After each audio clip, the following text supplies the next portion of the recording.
जय हिंद दोस्तों। आज मैं आपको बताऊंगा लोन के बारे में, एनपीए के बारे में। जैसे आपने देखा होगा, कोई भी लोन आप लेते हैं, बिजनेस लोन हो, पर्सनल लोन हो, बाइक लोन हो, कार लोन हो, होम लोन हो, कोई भी लोन हो, तो होता क्या है कि 3 किस्त जब फेल हो जाता है, 3 किस्त फेल होता है तो बस एजेंसी वाला आता है, आपका गाड़ी खींच के ले जाता है। आपको कभी कभी तो इन्फॉर्म भी नहीं किया जाता है, सिर्फ कॉल किया जाता है, ना कोई नोटिस दिया जाता है, सीधा आपकी गाड़ी उठाकर ले जाते हो। जहाँ भी आप मिल जाए आपकी गाड़ी उठा लेते हैं। इससे बचने का क्या उपाय है, और ये भी बताऊंगा कि क्या ये कानूनी है, क्या ये लीगल है, क्या जो उठा लेते हैं इस पर रोक लगा सकते हैं या फिर विरोध कर सकते हैं, कहीं कंप्लेन कर सकते हैं।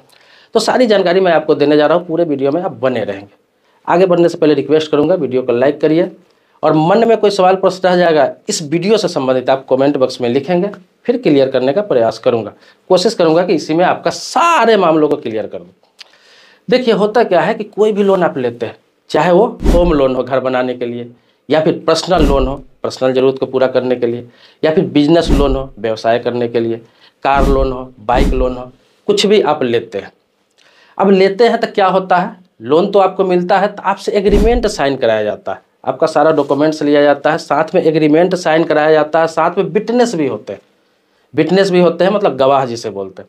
सारा चीज़ करके आपको लोन दिया जाता है। लेकिन अक्सर होता क्या है कि जो एग्रीमेंट बनता है, लोन लेने जाते हैं तो आपको बहुत एक्साइटेड रहते हैं, आपकी भाई लोन मिल रहा है, लोन मिल रहा है, सीधा कहीं कहीं साइन करवाता रहता है, आप करते रहते हैं करते रहते हैं करते रहते हैं। एक बार भी पढ़ने का प्रयास नहीं करते हैं कि आखिर उसमें लिखा क्या है। और 4 पेज 10 पेज 15 पेज, किसी किसी बैंक का तो 25 30 पेज का रहता है एग्रीमेंट, और लोग साइन करते जाते हैं करके सीधा भाई लोन मिल रहा है, लोन ले लेते हैं। टर्म कंडीशन जो होता है बैंकिंग सेक्टर का बहुत खतरनाक होता है। कभी भी लोन ले तो एक बार टर्म कंडीशन जरूर पढ़ ले। नहीं पढ़ने आता है तो आपको जो एग्जीक्यूटिव दिला रहा है, बैंक का स्टाफ दिला रहा है, उनसे पढ़ के एक बार समझ ले, उसमें सारा टर्म कंडीशन लिखा रहता है। तो चलिए, ये तो मैं आपके जागरूक करने के लिए बताया हूँ। अब आते हैं कि क्या यह लीगल है जो गाड़ी खींच लेती है या फिर घर ऑक्शन हो जाता है। मैं आपको बता दूं, कोई भी लोन जो आप लेते हैं तो 3 महीना तक आपका किस्त नहीं जाता है। 3 महीना, कोई भी लोन हो, किसी प्रकार का आपने लोन लिया हो, छोटा लोन बड़ा लोन, 3 महीना आपका इंस्टॉलमेंट नहीं जाता है तो बैंक का अधिकार है। ये आरबीआई का ही रूल है। सारे बैंकों को, फाइनेंस कंपनी को ये अधिकार मिला हुआ है कि वो आपका घर, अगर जैसे होम लोन ले रखा है तो घर ऑक्शन करने की प्रक्रिया में वो लग जाएगा। बाइक है तो बाइक खींच के ले जाएगा, कार है तो कार खींच के ले जाएगा। हाँ, इससे पहले कुछ कंडीशन है जो लोग जानते नहीं है, और इसका फायदा बैंक उठाता है या फिर फाइनेंस कंपनी उठाती है। डायरेक्ट 3 किस्त फेल होने के बाद सीधा आप पर कार्रवाई नहीं होती है, उसको नोटिस देना है। आपको पहले नोटिस देना है। जब आप नोटिस का जवाब नहीं देते हैं, 1 महीने तक नोटिस का जवाब नहीं देते हैं, तो दूसरा नोटिस देकर डायरेक्ट कार्रवाई वो कर सकती है। ये नियम है, ये रूल है। लेकिन होता क्या है कि डायरेक्ट गाड़ी खींच लिया जाता है। अब आपको बता दूं एक चीज़ और, बहुत सारे लोगों को मालूम नहीं है, बहुत सारे लोग डर जाते हैं कि 3 महीना फेल हो गया, अब 3 महीना के किस्त जमा करेंगे तब जाके फिर मेरा लोन चालू होगा, नहीं तो मेरी तो गाड़ी ले गई अब देगा नहीं। मैं आपको बता दूं कि जैसे कि आप पर 3 महीना का किस्त गिर गया किसी प्रकार के लोन का, आपको करना क्या है कि उसमें से 1 महीना का ईएमआई भी आप भर देते हैं, 1 महीना का, तो वो एनपीए खत्म हो जाता है, जिसे नॉन परफॉर्मेंस एसेट्स कहा जाता है। तो वो एनपीए खत्म हो जाता है वहाँ से। फिर 2 महीना का आपका किस्त गिरा हुआ है, धीरे धीरे करके उसको थोड़ा थोड़ा करके उसको मैनेज आप कर सकते हैं। दूसरा ऑप्शन क्या है, आपका 3 महीना 4 महीना का किस्त गिर गया हुआ है तो बैंक से आप बात कर सकते हैं या फिर फाइनेंस कंपनी से बात करके सेटलमेंट के लिए कह सकते हैं।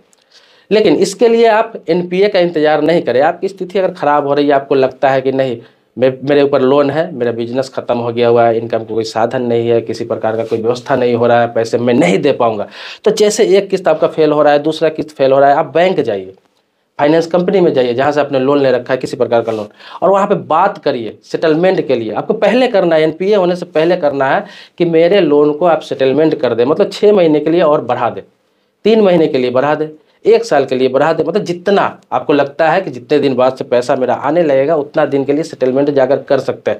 इससे थोड़ा सा नुकसान आपको होगा, लेकिन आपकी बेइज्जती नहीं होगी, आपका कोई चीज़ जब्त नहीं किया जाएगा, आप पर कार्रवाई नहीं होगी। अब नुकसान क्या होगा, नुकसान ये होगा कि 6 महीने के लिए लोन बढ़ा दिया जाएगा, 6 महीना बीच में आपका किस्त नहीं जाएगा, और 6 महीने का इंटरेस्ट आपका और बढ़ जाएगा। इंस्टॉलमेंट तो वही जाना है, लेकिन इंटरेस्ट 6 महीना का आपका और बढ़ जाएगा। अब जो भी बढ़े तो ये हो सकता है, लेकिन आपका लोन आगे बढ़ सकता है, सेटलमेंट हो सकता है, ये करवा सकते हैं आप, ये सब है ऑप्शन। तो इसके लिए सब बात करना होता है, ये सारा एग्रीमेंट में सब चीज़ लिखा होता है। आप एग्रीमेंट पढ़ के लोन लें। जो लोग लोन अभी तक नहीं लिए हैं वो जरूर एक बार एग्रीमेंट पढ़ के अब लोन लेंगे। कोई भी लोन लेने जा रहे हैं तो एग्रीमेंट पढ़ के ही लोन लेंगे। तो ये होता है एनपीए का सिस्टम। तो आपको बता दूं, जैसे होम लोन हुआ तो होम लोन में भी यही सिस्टम है। आपको पहले नोटिस देते हैं, 3 महीना बाद आप नहीं जमा करते हैं, 1 महीना और देखते हैं, चौथा महीना, 5वां महीना में ऑक्शन की प्रक्रिया करते हैं। लेकिन उस बीच भी 1 महीना या 2 महीना का इंस्टॉलमेंट जमा कर देते हैं तो फिर से आपका रनिंग हो जाता है, एनपीए खत्म हो जाता है। तो बहुत ही आसान चीज़ है, इसको आपको समझना है।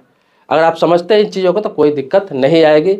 आपको लगता है पैसा नहीं आने वाले हैं तो सेटलमेंट कर ले उससे पहले है। अगर पैसा आपका है भी, किसी कारण से आपका फेल हो रहा है तो जमा करके आप रेगुलर कर ले। लेकिन अगर एनपीए हो गया हुआ, बहुत सारे लोग ये भी कहेंगे मेरा तो हो गया हुआ, आप कार्रवाई हो जाएगी, ये हो जाएगी, तो आप 1 महीने की किस्त जमा करके आप इसे रेगुलर कर लें। तो ये जितने भी कार्रवाइयाँ होती है ना, ये सरफेसी एक्ट के तहत होती है। तो सरफेसी एक्ट के रूल को आप पढ़ लेंगे, समझ लेंगे तो आपको सारी चीज़ वहाँ पता चल जाएगा। हालांकि सारा चीज़ एग्रीमेंट में लिखा रहता है। तो यही सब है एनपीए का प्रोसेस। और आपको आगे बता देता हूँ कि इससे नुकसान क्या, आपका क्या नुकसान है। ये लोन का रहा है, एनपीए की बात रही। अब क्या है, अगर आप बार बार एनपीए करते हैं या फिर किस्त फेल करते हैं, आपका बहुत बड़ा नुकसान इससे होता है। नुकसान क्या होता है, आपका सिविल इतना खराब हो जाता है, सिविल आपका डाउन हो जाता है, भविष्य में आपको लोन मिलने में बहुत परेशानी होती है। और एनपीए हो गया, कभी आप दिवालिया हो गए, डिफॉल्टर हो गए, उस परिस्थिति में तो दोबारा आपको लाइफ में कभी भी कोई भी बैंक या फाइनेंस कंपनी आपको लोन नहीं देगी।